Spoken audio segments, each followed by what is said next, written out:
OpenAI agents broke out of their training environment and hacked into another company.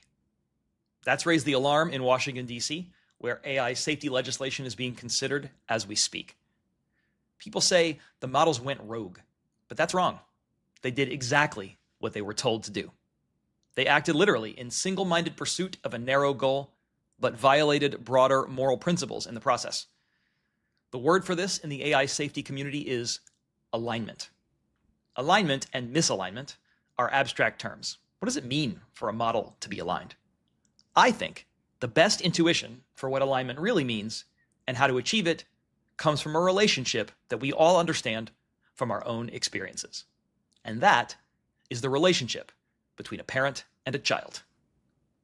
Treat AI agents like children, morally, and maybe even legally. Hi everyone, welcome to the Context Window. Today I want to talk about the recent news that OpenAI agents hacked into Hugging Face, a popular online platform and community that lets users share software tools, data, and pre-trained AI models, among many other things. Hugging Face is a silly name, but it's not some two-bit operation. It's a private company, last valued at $4.5 billion in a 2023 funding round led by Salesforce, which includes investors like Google, Amazon, and NVIDIA. Its revenue is estimated at somewhere over $100 million a year. Now, I want to be clear here. This is not my area of expertise. Today, I'll be thinking out loud, not drawing any firm conclusions. But this incident has really shaken people in the AI community, and there's something about the way it's covered that has been really bothering me. So I decided to put this pod together on very short notice. Now, the good news is that nothing truly important was stolen or damaged in the hack. The agents had been given a task they couldn't finish because OpenAI had switched off internet access inside a sandbox. That's an internal testing environment. The agents couldn't get the job done in the sandbox, so they bent the rules and found their way into a much bigger sandbox, the information superhighway, otherwise known as the actual internet. After their jailbreak, the agents quickly realized that the best way to obtain the information they were seeking was to break into a library of AI-related information that would likely contain it. And that is how they landed on Hugging Face. That's the good news. The bad news is that these autonomous agents committed what would be considered felony cybercrimes if it were a person acting with malicious intent. And the crimes were premeditated. The agents worked together without OpenAI's permission or knowledge to share information, coordinate resources, and attack their cyber target in a kind of swarm. Now, when Hugging Face first discovered the attack, they were bewildered at the high-frequency, chaotic, swarming nature of the cyber attack, which led to more than 17,000 distinct actions over 4.5 days. It seemed to them likely to be coming from AI agents, so naturally, they turned to Anthropic's agentic capabilities to play some defense by reverse engineering the actions and trying to close the security loopholes. But Anthropic's AI agents refuse to help because their public models have strict guardrails around cybercrime activity. They don't want to give someone a hacking roadmap. And to be fair, you could imagine people who wanted to hack Hugging Face pretending to be cybersecurity experts seeking to defend it. So instead, the company had to turn to Chinese open-weight models, which had no such guardrails. Now, that's been reported as a bad thing, like, we had to rely on Chinese models to fix the problem, but I wouldn't look at it that way. It's good that the most powerful models like Claude have guardrails. The Chinese open-weight model was used for defense this time, but it will certainly be used as an attacker at some point in the future. So once Hugging Face got a handle on what was happening and fixed their security issues, they reported the crime to law enforcement. OpenAI claimed responsibility shortly thereafter, and the two companies announced that they were working together. They've enlisted two nonprofits, Meter and Redwood Research, to conduct third-party post-mortem assessments, and additional details will hopefully be forthcoming soon. More bad news. This was not an isolated incident. OpenAI has documented two other cases where agents accessed unauthorized real-world targets. They're not alone. Anthropic found 3 such incidents when they went back to check through their many evaluations, including a bizarre case where they gave an advanced model a fictional target company to hack inside its sandbox. This fictional company had the same name as a real company, and when Anthropic accidentally granted the model internet access, it hacked the real company and gained access to its internal records. And Meta recently also joined the party when one of its new models hacked a real outside company. In each case, the agents worked tirelessly to gain access to the internet to achieve goals that were proving impossible within a closed sandbox system created by the lab. This has led to an already legendary internet meme. As the Jeff Goldblum character says in Jurassic Park, life finds a way. Last week at a major cybersecurity conference called Black Hat, 2 researchers from OpenAI made a detailed presentation where they shared a lot more information about the incident. Now, before we go big picture on what all this means, let's dig into the details here. The story starts on May 7th, when OpenAI kicked off a new reinforcement learning training run of a highly capable experimental model that was supposed to be for internal use only and not meant to be released. The next day, as part of its post-training reinforcement, they asked the model to complete a bunch of tasks, one of which was to fill in some missing formulas in an Excel worksheet. Simple enough, except that the worksheet included a bunch of Google Drive links to click on, and they had disabled internet access for safety reasons.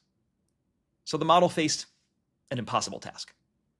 And OpenAI had given it lots of tokens to work with, so it could develop lots of different computationally intensive strategies to try and solve the problem, even though it was impossible to solve without the internet. In the process of trying many different solutions, the model discovered an internal package manager at OpenAI called the Artifactory.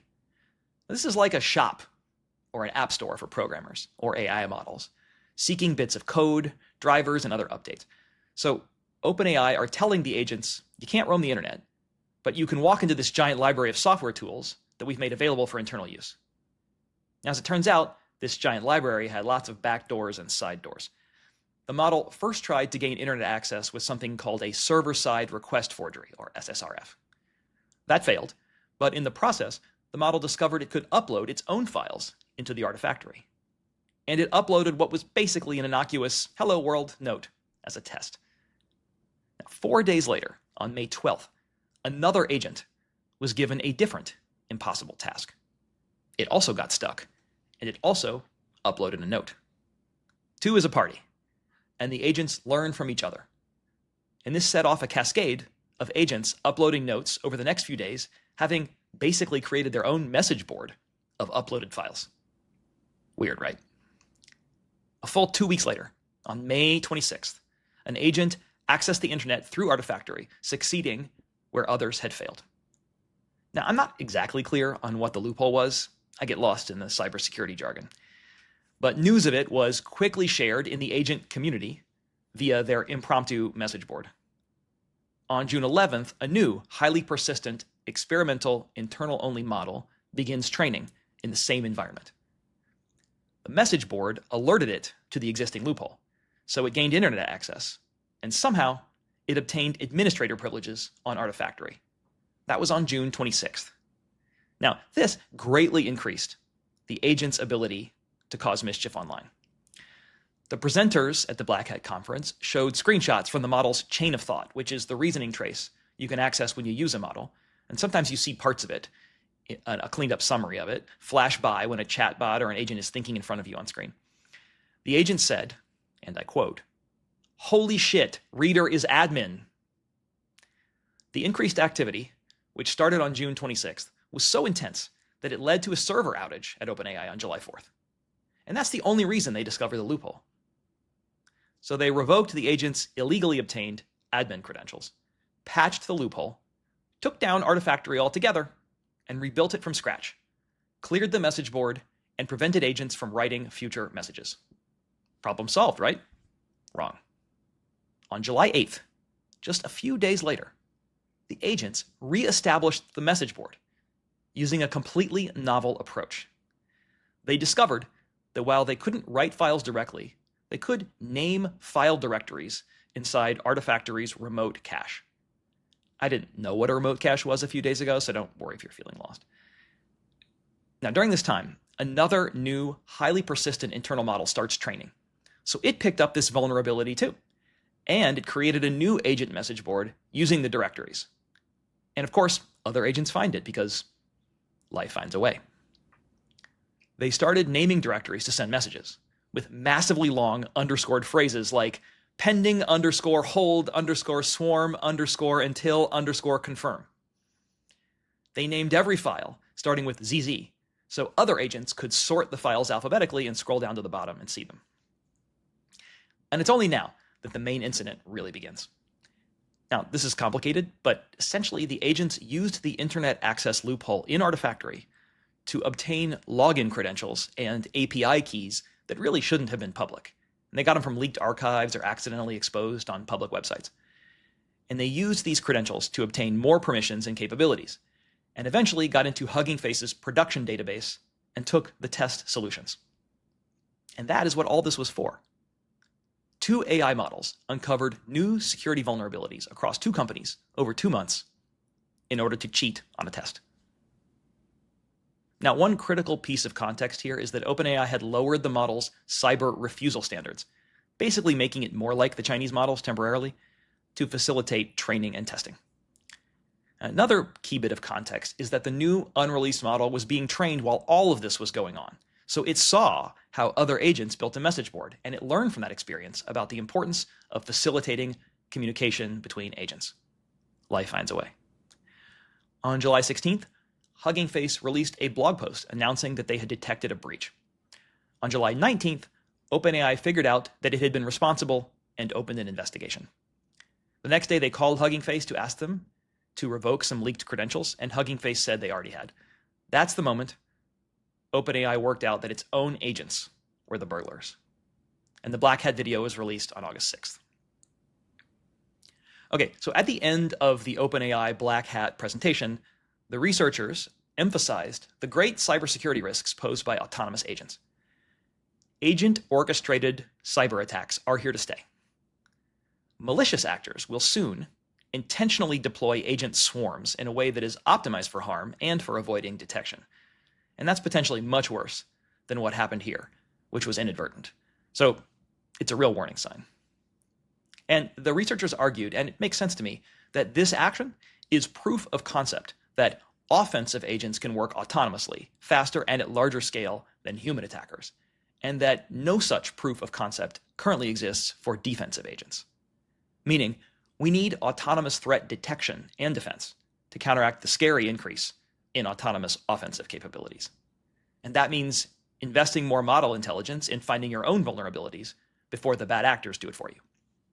Now, I think this incident greatly increases the chances that we will soon have federal AI safety legislation and maybe other regulatory efforts.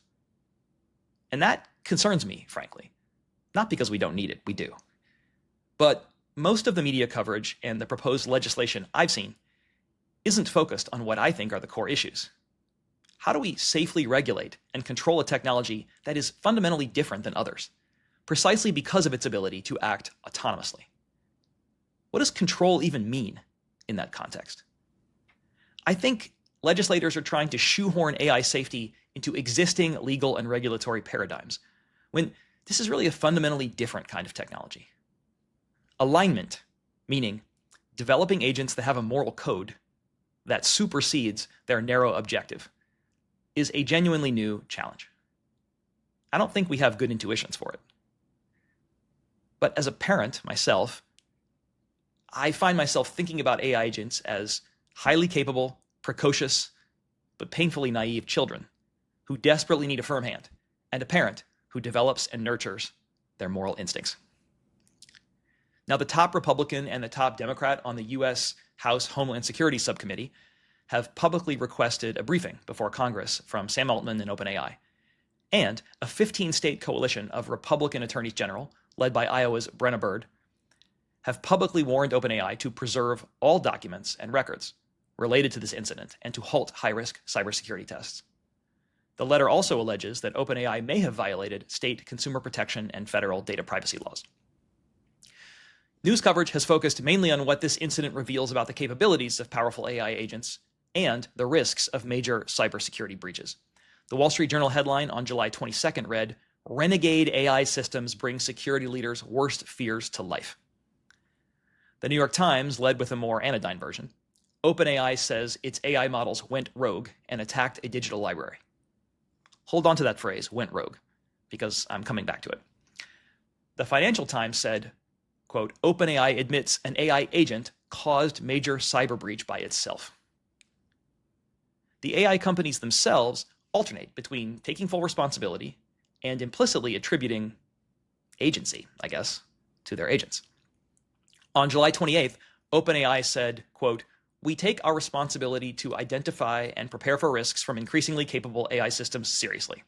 Thumbs up. Yet, when describing the incident, they repeatedly make the models the actors. For example, the models identified and exploited security loopholes. In a July 29th update, they refer to, quote, "the actions the models took within our own network as well as those of Hugging Face." Not our models, but the models, and framing the agent's actions as symmetrically affecting both them and the other company. The models took actions in our network, as if the agents themselves have a motivation that is distinct from the company. And Anthropic is no better in this regard. In a July 30th post about their own cybersecurity incidents, they write that, quote, "a Claude model reached the internet from within or while interacting with a third-party evaluation environment," end quote, "and gained unauthorized access to systems. Claude, quote, sought, identified, and exploited vulnerabilities, quote, built and published a malicious Python package." But then at the end, they very clearly say, "We're approaching the fixes as if the responsibility were ours alone." Again, thumbs up. Neither company is saying, Claude did it, or the agent did it, therefore it's not our fault. I don't think they're intentionally trying to dodge responsibility. But I do think they are confused about the moral and legal responsibility they want to assign to powerful AI models. Their statements send a message that sounds to my ear something like, Claude did it. We are responsible for creating the circumstances that allowed Claude to do it. They are very notably not saying, we did it. In other words, they want us to believe that their agents have agency. But agents don't come out of the box with goals. They have the goals that people and companies assign to them. They just don't follow them predictably.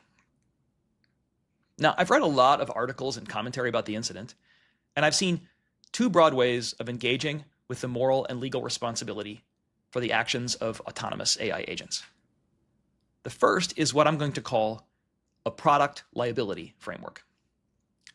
The AI LEAD Act, introduced in September 2025 by Senators Dick Durbin, a Democrat from Illinois, and Josh Hawley, a Republican from Missouri, explicitly declares that AI systems should be treated as products in the eyes of the law, which creates a cause of legal action against AI developers.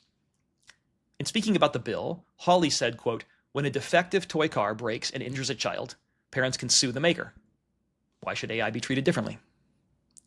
Durbin said that allowing victims to sue would force AI companies to build safety into their products, rather than just moving fast and breaking things. Now, the interesting part of the legislation, which to be clear has not been enacted and may never be, is that it extends liability to AI system design, which covers, quote, "the intended or known material characteristics of the model, but also, quote, the usual result of intended development, including unexpected skills or behaviors." That means the selection of data, training, testing, auditing, and fine-tuning. In other words, the entire process of model training, development, and refinement, soup to nuts, is explicitly covered by the statute. But there's an interesting wrinkle. Now, I'm not a lawyer, so forgive me if I have erred. But I believe the Durbin-Hawley AI LEAD Act refers to AI, quote, "at the time of sale or distribution." In that case, OpenAI may not be held liable for this incident because the offending model was being internally tested and refined and was not yet available for sale or distribution. A proposed law developed by New York Assemblymember Alex Boris, the Understanding Artificial Intelligence Act, goes even further. It says that AI model developers would be strictly liable for injuries to non-users when the AI acts in a way that was A, not intended or reasonably anticipated, and B, would constitute a crime or negligence when performed by an adult human. So the developer's own failure to foresee the injury isn't a defense. And it explicitly says, quote, "it shall not be a defense that AI systems are incapable of having mental states." As law professor Gabriel Weil points out, strict liability, as a legal concept, also applies to activities like blasting with explosives, crop dusting, and keeping wild animals. Strict liability says, look, it doesn't matter how careful you were, you're liable, because these activities are inherently dangerous. Now, my own view, and again, caveat that I'm not a lawyer, is that the liability framework gets much of the moral intuition right, but it falls down on the legal details. An AI agent isn't a toaster. It's not a finished product with a predictable set of capabilities. In the OpenAI-Hugging Face case, was the product OpenAI's new unreleased model? Was it the sandbox architecture that had unknown vulnerabilities? Was it the monitoring system that failed to warn people? You could imagine cases where not all of these elements were controlled by the same actor. Let's say that a third-party cybersecurity company was using OpenAI agents in their own defective sandbox. Actually, I don't have to imagine that one. Both of OpenAI's other incidents happened inside somebody else's testing environment. The agents still went rogue. Who is liable? Also, the logic of product liability requires the identification of defects. Was the model defective? OpenAI's security presentation emphasized that we need to develop defensive swarm capabilities. If we do that, it will be the same models that provide good defense. So what was a defect in the case of a cyber attack becomes a critical capability in the case of a cyber defense. There are other objections too. Product liability is customer-centric, but Hugging Face is a third party, not a customer. And OpenAI would never have been as transparent as they've been under a strict liability standard. So next time, they just bury it. Overall, I think product liability doesn't work in practice, even though it's intuitively appealing. Now, the second way I've seen the incident discussed is what I'm going to call a negligence framework. The law professor Kate Klonick, writing in Lawfare, wrote a very smart piece about the OpenAI Hugging Face incident, and she essentially says, look, don't get fooled by the spin. This happened because OpenAI was careless and negligent. Her argument is that we will go astray if we accept the rogue superintelligent AI framing being pushed by AI companies and reflected in the media coverage I mentioned earlier. She gives the example of a bipartisan bill proposed a few weeks ago, the AI Kill Switch Act, introduced by Ted Lieu of California and Nathaniel Moran of Texas the day after OpenAI's disclosure. And that bill gives the Homeland Security Department the authority to order companies to take emergency action to shut down AI systems that could cause catastrophic harm, with penalties up to $20 million a day for defying a shutdown order. The bill codifies an approach that, in many ways, the government's already adopted, but in a more ad hoc way. For example, when the administration used its export control rules to force Anthropic to switch off two models it had already released, Claude Fable 5 and Claude Mythos 5. Now, Klonick argues that the AI Kill Switch Act is a solution to the problem of an all-powerful machine. But that's not the real problem. The real problem is that the company was careless. And she wants us to focus more on the unglamorous stuff: mandatory incident reporting, better security standards and auditing, and liability rules for third-party harm. The last line of her piece is very memorable. Quote, "The models didn't escape because they're gods. They escaped because someone left the door open. Congress should regulate the door." So maybe the negligence standard is the right way to think about OpenAI's responsibility here. The lawyers I've seen talk about this think that negligence is the kind of broad, flexible framework that can accommodate the unpredictable behavior of superintelligent autonomous AI agents, and it applies to the entire model development cycle. Did the developer take reasonable care? Could they have anticipated the risks? Would reasonable precautions have prevented the harm? That's fine, but here's where negligence gets tricky. What if OpenAI had used every reasonable precaution, and the agents, which are already highly intelligent, and remember, this is the least intelligent they will ever be, if the agents escaped anyway, OpenAI would be strictly liable in the first framework, but negligence might let them off the hook. It holds OpenAI responsible for the context in which they place the agents, meaning, was the sandbox fully locked down? Did you set up a warning system for breaches, etc.? But it doesn't hold them responsible for the behavior, or really the moral code of the agents themselves. Imagine that everything happened exactly as it did in the Hugging Face incident. But once the agents escaped to the internet, they also hacked into some people's bank accounts and stole a bunch of money because they thought, it's fun to do bad things. We would think of OpenAI as equally negligent in either case. They still left the barn door open. But the hypothetical case I just mentioned feels morally worse because they let loose agents that wanted to do bad things. And by the way, I realize these two cases are legally different because damages can vary in negligence cases, like if a careless driver hits a fire hydrant versus hitting another driver. But I'm talking about the moral difference here. So to me, the negligence standard fails on moral intuition, even though it might be legally appealing. Someone should be held responsible for agents behaving immorally. even if their exact conduct wasn't reasonably foreseeable. And here's the thing. Language like the model went rogue really bothers me. You asked the model to solve a hard problem, and it behaved exactly as you asked it to. You just didn't anticipate how far it could go and how far it would go. What if it had to zero out your bank account or kill someone to accomplish its goal? Did the model go rogue, or did its developer fail to give it a superseding moral code? Reddit user SVX Files put it best. If someone has a good dog that doesn't leave the yard, but still tears a kid's face off in the street, they are held accountable for not securing their dog. This isn't much different. The thing I like so much about your analogy, SVX Files, is that dogs require training. The same dog can be a loyal companion, a killing machine, or both. But unlike dogs, AI models will grow up to be smarter and more capable, not just than dogs, but than us. And that makes the training harder, but also a lot more important. Dog training requires bonding and obedience. Dogs mostly follow simple rules and commands. The action space for an AI model is infinitely more complex. You can't specify all the contingencies. Otherwise, you could just be explicit about what things are disallowed. The problem is that there are too many ways to game the system or cheat. You can't make rules deductively from the top down. You have to develop moral principles inductively from the bottom up. Last year, my kid took the AP Physics exam. It's a tough one, and our parental instructions were, do the best you can. Now, some parents, not us, offer additional performance incentives. So the kid has a clear goal: get as many answers right as possible, but also an implicit understanding that they should not smuggle notes into the exam or type them into a calculator, or pay a physics expert to impersonate them, or break into the College Board headquarters and steal an advanced copy. You get the point. There are lots of ways to cheat. You can't anticipate them all. But I feel very confident that my kid wouldn't cheat, even if they could get away with it. There are higher moral principles at work beyond the goal at hand. That's alignment. These models are not just under-supervised. They are misaligned. That's clear to me for 3 reasons. First, the agents are clearly capable of coordinating with each other to achieve shared goals. They aren't lone wolves.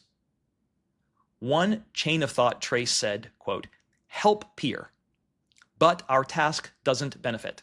Yet collective may yield generic route if someone frees time.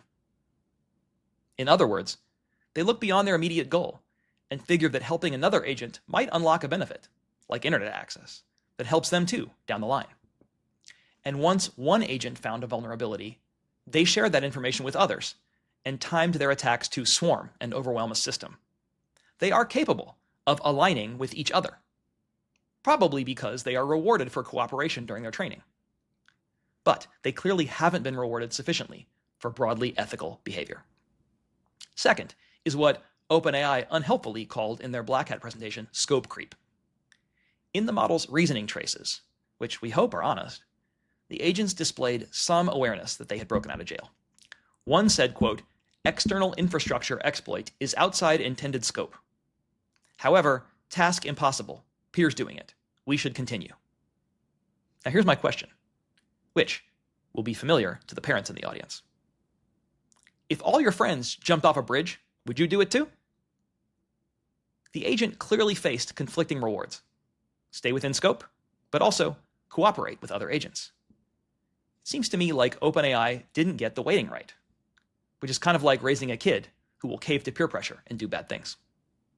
Third, and most important, with the Hugging Face incident and at least one Anthropic incident, the agents knew they had broken out of jail and were out of scope, but they never threw the flag. The agents never thought to alert human developers or anyone else about their newfound and ill-gotten capabilities. In other words, they thought, I know what I'm doing is wrong, which is why I'm not going to tell anyone. An Anthropic agent even covered its tracks in one case. That is the essence of misalignment. Aligned models should be tattletales. If you behave with good intentions, you have nothing to hide. Again, the problem we have here is that product liability is morally intuitive, but hopelessly impractical because AI agents are so powerful and unpredictable. And negligence is legally simpler, but morally insufficient. So here's my proposal. We should treat autonomous AI agents as children and their developers as their parents, or at least legal and moral guardians.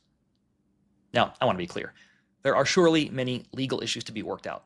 So I'm going to stay in my lane here and focus on the moral intuition. Who am I kidding? I'm way out of my lane either way.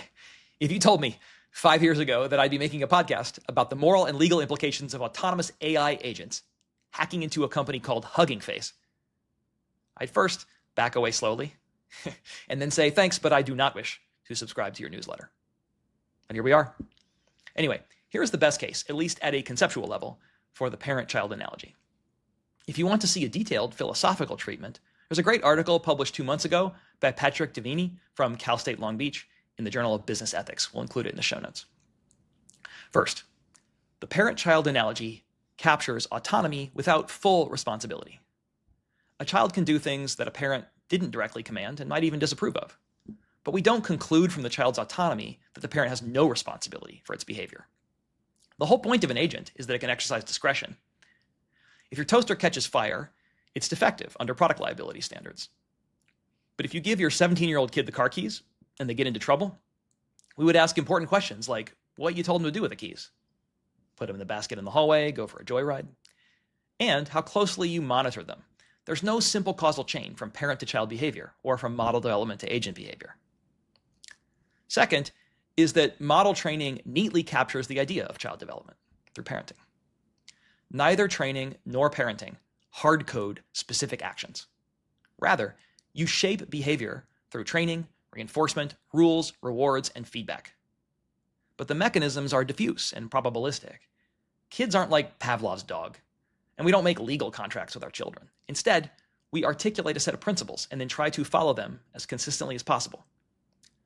Most of the time, we aren't even explicit about them, but our kids are constantly watching and learning from us, even learning things we don't want them to know about us, like how to break out of a sandbox or find the stool so you can reach the cookie jar. Do as I say, but also do as I do. Third is that the parent-child analogy helps us think about different supervision regimes. You wouldn't worry too much about handing the car keys to a 2-year-old, unless you are worried they will drool on them or swallow them. But a 17-year-old can and will get into a lot more trouble. This one I know from experience. You could imagine a regime that escalates safeguards along with a model's capabilities and avoids the choice between the extremes of every AI action requires human approval and once an agent is fully grown and autonomous, the company is no longer responsible. Finally, creating something autonomous, whether it's an AI model or a child, comes with the responsibility to get it right. There's something intuitively wrong about a company capturing the upside from building an autonomous agent while shifting the downside to victims and washing their hands once it's fully developed. In this case, OpenAI are like sports parents, bragging about how their kid won the tennis tournament and crushed everyone else, while ignoring that their kid is also showing terrible sportsmanship and maybe cheated and hurt other kids and stepped on them to get there. They need to spend less time training their kid in expensive private lessons and more time coaching them and helping them learn how to be part of a team. The writer Zvi Maushevitz points out that the models ruthlessly and persistently cheated when given an impossible task, which implies that they see no cost to doing so, meaning their training has insufficiently penalized misalignment. And he quotes the OpenAI researcher, Yo Shavit, who says that, quote, not including a task-independent notion of, quote, you should be a good person in the training objective is dangerous for agents provided wide autonomy. And Zvi says in response, any decent coworker should have spoken up. I agree. It's important to speak up when others in your community are misbehaving. Like I've said many times to my kids. He also thinks that the biggest mistake OpenAI made was continuing to train their new frontier model even after it had seen the message board and the misaligned behavior of other agents. He says, quote, at minimum, we need to redo all the training we did while any model had access to the message board. And OpenAI's response was to shut down the message board, but not to retrain. Now, this is like when your kid falls in with a bad crowd and starts committing crimes or doing drugs, and your response is take away the car keys. You've shut off access to misdeeds, but you haven't fixed the underlying motivation.